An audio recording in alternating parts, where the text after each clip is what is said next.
बाल ठाकरे महाराष्ट्र में king maker थे तो मुंबई के बेताज बादशाह भी। मुंबई में अघोषित राज करने का ऐलान उन्होंने साल 1957 में किया था। ठाकरे की यह गजब की कहानी है। मुंबई के दादर में एक शेट्टी होटल है।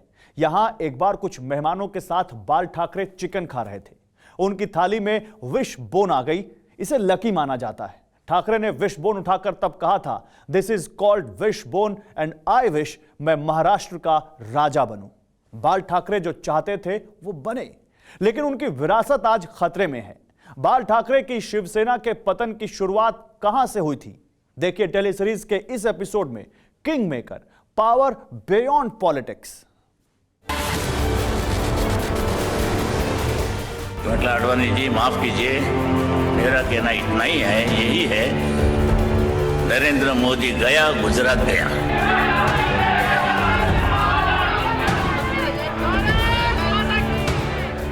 नरेंद्र मोदी के मुरीद थे बाला साहेब। गुजरात में मुख्यमंत्री के तौर पर उनके काम की सबसे ज्यादा प्रशंसा करते थे ठाकरे। गुजरात दंगे के बाद जब नरेंद्र मोदी को सीएम पद से हटाने का दबाव बनाया गया था, तब बाल ठाकरे पहले नेता थे जिन्होंने नरेंद्र मोदी का साथ दिया। मतलब अडवाणी जी माफ कीजिए, मेरा कहना इतना ही है, यही है, नरेंद्र मोदी गया, गुजरात गया। बाल ठाकरे की दूरदर्शी सोच ने भारतीय जनता पार्टी को नरेंद्र मोदी जैसा सियासी सुपरस्टार दिया, मगर बाल ठाकरे के सभी राजनीतिक फैसले सफल हुए ऐसा भी नहीं। ठाकरे कुनबे में कलह से शिवसेना का पतन शुरू हुआ था।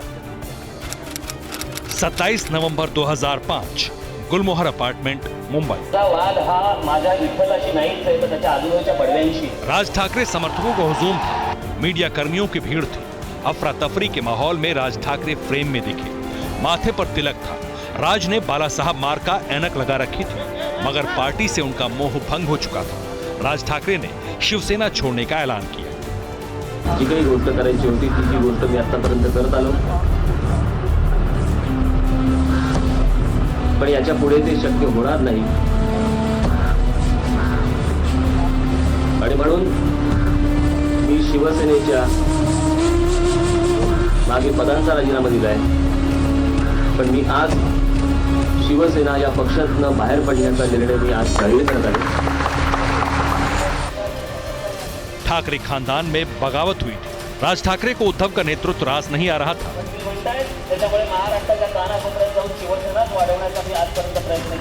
क्योंकि हाल ही में हुए विधानसभा चुनाव में शिवसेना की जबरदस्त शिकस्त हुई थी। चुनाव में राज समर्थक उम्मीदवारों को टिकट न मिलना रार की असल वजह बनी। शिवसेना से अलग होकर राज ठाकरे ने महाराष्ट्र नवनिर्माण दल बनाया, लेकिन उनकी पॉलिटिक्स का स्टाइल ठीक वैसा ही रहा जैसा बाला साहब का था।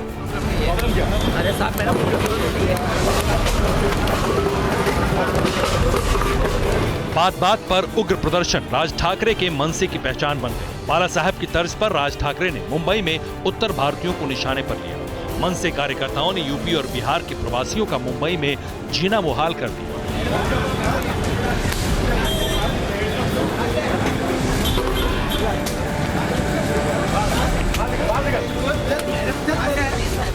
मराठी अस्मिता के ठेकेदार बने राज ठाकरे, मगर चुनावी दंगल में चारों खाने चित होते रहे। उधर बीजेपी गठबंधन में रहकर उद्धव का कद बढ़ता गया, जबकि एक वक्त बाला साहब के उत्तराधिकारी के तौर पर सिर्फ राज की दावेदारी थी। शिवसेना के राज को बाला साहब की परछाई तक कहा जाता था। खुद बाला साहब भतीजे की कार्यशैली से प्रभावित थे। ठाकरे कुनबे में राज की जगह क्या है, ये भी जानिए। प्रबोधनकार ठाकरे और रमाबाई ठाकरे की 7 संतान हुई। 4 बेटियां, संजीवनी, प्रेमा, सुधा, सरला, सुशीला। 3 बेटे, बाल ठाकरे, श्रीकांत ठाकरे, रमेश ठाकरे। बाल ठाकरे का विवाह मीना ताई से हुआ, जिनसे 3 बेटे हुए, बिंदु माधव, जयदेव और उद्धव ठाकरे। बाला साहेब के छोटे भाई श्रीकांत का विवाह कुंडा ठाकरे से हुआ, जिनके बेटे हैं राज ठाकरे। संपूर्ण महाराष्ट्रात नव्हे तर देशात राज बाल ठाकरे के चहेते थे। राज को उन्हीं की तरह कार्टून बनाने की कला भी आती थी। राज की पर्सनैलिटी भी बाला साहेब से मेल खाती थी। उन्हीं के अंदाज में बोलना, चलना और रुआब में रहना राज का स्टाइल था। बाला साहब के तीनों बेटों की तरह मातोश्री में राज को भी उतना ही प्यार मिला, मगर एक दर्दनाक हादसे के बाद ठाकरे खानदान की खुशियां छिन गईं। सड़क हादसे में बाला साहेब के बड़े बेटे बिंदु माधव का निधन हो गया। बाल ठाकरे को इससे सदमा लगा। इसके कुछ दिन बाद फोटोग्राफी के शौकीन उद्धव को राजनीति में बाल ठाकरे लेकर आए। राज ठाकरे के बरक्स उद्धव के आते ही कुनबे में कलह शुरू हो गई। वक्त के साथ ये बड़ी होती रही। 2004 के विधानसभा चुनाव में ठाकरे खानदान का झगड़ा सरेआम हो गया।